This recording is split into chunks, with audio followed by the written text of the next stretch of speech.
picture this. The faint hum of the TV warming up, that crinkle of a cereal bag being ripped open, and just that electric feeling knowing hours of cartoons were stretched out ahead of you. If you grew up in the 70s or 80s, that Saturday morning image probably just, like, flashed right into your head, didn't it? Oh, yeah. It's funny how strong those sensory things are, that sound, that smell. Mm-hmm. It's like a time capsule, straight back. Absolutely. And that's exactly what we're diving into today. We're taking a close look at, well, the whole cultural phenomenon of Saturday mornings in America, specifically the 70s and 80s. Right. We've got some really interesting material that looks at why this specific time holds such a strong nostalgic pull for so many people. Yeah. It's more than just remembering cartoons, isn't it? It is. It's trying to understand that shared cultural thing. Exactly. And the sources we look through really highlight how those mornings were kind of built around these two main things. Yeah. The cartoons we couldn't wait for, and, well, the sugary cereal that powered the whole morning. Ah, yes, the fuel. It sounds simple, maybe, but there were some really interesting things going on beneath the surface. And our goal here isn't just, a trip down memory lane, fun as that is. We want to understand what made these Saturday mornings feel so, I don't know, magical, and what kind of impact they actually had. It wasn't just a lazy start to the weekend. It was distinct, memorable. Okay, so let's dig in. What made Saturday mornings feel so different? Well, one thing that really jumps out from the material is how Saturday morning became this almost sacred ritual for kids. Ritual, yeah, that feels right. It wasn't just free time. It was the time for kids' TV, Okay. and that rhythm, it kind of dictated the whole weekend for families, Yeah, I remember that feeling, like the week built up to it. Exactly. That anticipation all week, knowing Saturday morning was your time for fun, for fantasy. You're so right. The waiting was key. And not like now where everything's on demand, anytime, you had to wait. And that made it feel bigger. And the heart of this ritual, of course, were those cartoon blocks, carefully put together by the big networks, ABC, NBC, CBS. Yeah, those networks had a lot of sway back then, didn't they? They basically set the menu for kids' entertainment across the country. Totally. And the sources remind us of some of the real heavy hitters. The Smurfs, obviously, Scooby-Doo, Super Friends. Even classics like the Flintstones were still a big deal for a lot of kids then. Oh, man, just hearing the names, you can almost hear the theme songs, can't you? Right. And the sources make this point, which I think is spot on. These shows weren't just background noise. They felt like events. Yes. Kids talked about them at school, planned their mornings around catching specific ones. It was a real shared thing. That shared experience is really interesting, actually. When you think about it, broadcast TV back then had this unique power to create these huge shared cultural moments. Fewer channels, fewer options. Right. Everyone was watching the same stuff. Pretty much.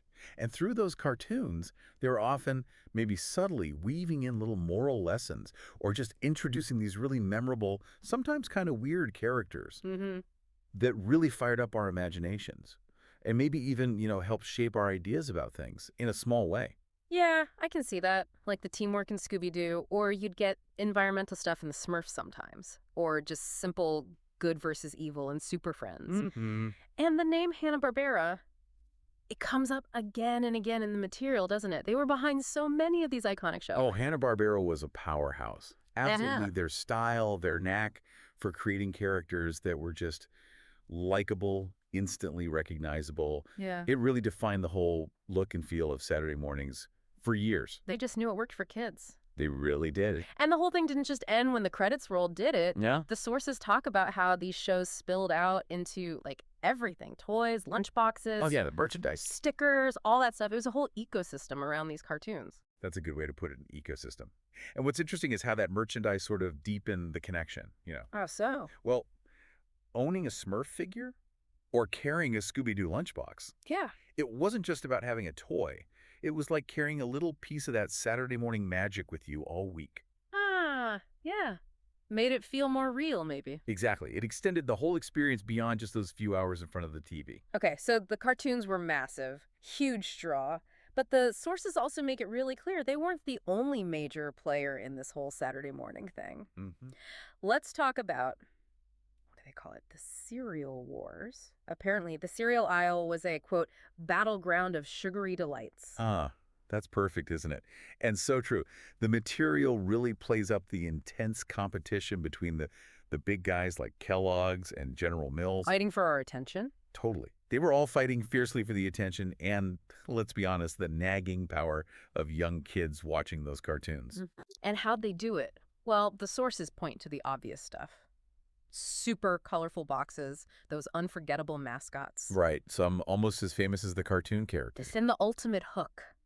The promise of a toy inside the box. That little piece of plastic felt like treasure. It really did. And if you think about it from a marketing angle, it was just brilliant. Genius, really. They knew exactly what caught a kid's eye, what would make them bug their parents for that specific box. The fun, the surprise, it worked. And the commercials, the jingles, oh my gosh, who could forget those?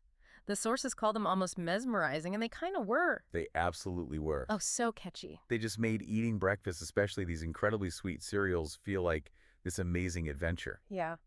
And it makes you wonder, like, how much of our memory of those cereals is tied up in the feeling the ads created? Good point. Think about Fruit Loops, Cap'n Crunch, both mentioned in the sources. Just saying the names brings back the bright colors, the intense sweetness. Oh, definitely. And it was the whole package, wasn't it?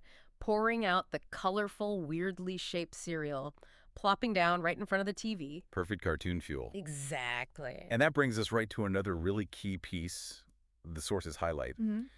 The commercials themselves. They weren't just, annoying interruptions. No. They actually became like an integral part of the whole Saturday morning package. Sometimes almost as fun as the shows. I totally agree. Think about those characters. Tony the Tiger. They're great. Or that poor Trix Rabbit, always getting shut down. Yes. The sources mention them specifically, and it's amazing how these tiny little ads just stuck with us for decades. It is amazing. Yeah. And what's really interesting is the genuine fondness people still have for these commercials. Yeah, it's not like we resent them for selling us stuff. Not at all. They were part of the entertainment, part of that whole shared cultural experience we talked about. And the sources talk about this symbiotic relationship, I think they called it, between the cartoons and the commercials. Right.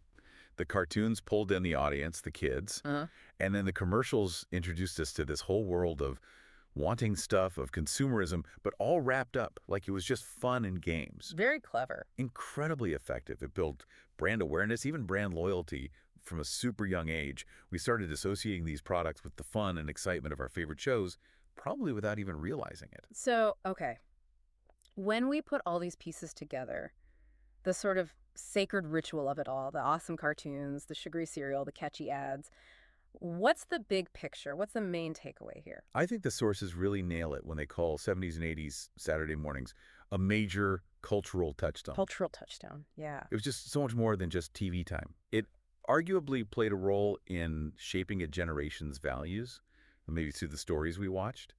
It definitely sparked creativity with all those characters and worlds, and it absolutely shaped our consumer habits. No question there. It was this really unique mix of imagination, clever marketing, and just the way culture worked back then. And it left a really lasting mark. It really was this specific moment, wasn't it? Childhood wonder meets Madison Avenue, kind of. Kind of, yeah.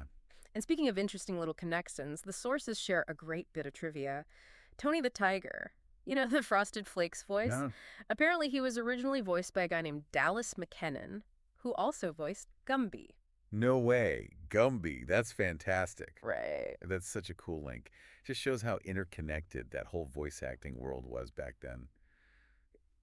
Adds another little layer of nostalgia, doesn't it? It does. So, okay, we've taken this deep dive back into those cherished Saturday mornings. We've revisited the ritual, the cartoons that had us glued to the screen, cereal wars. And maybe listening to this has sparked some of your own memories, Which cartoons did you race downstairs for? Which cereal was the ultimate treat?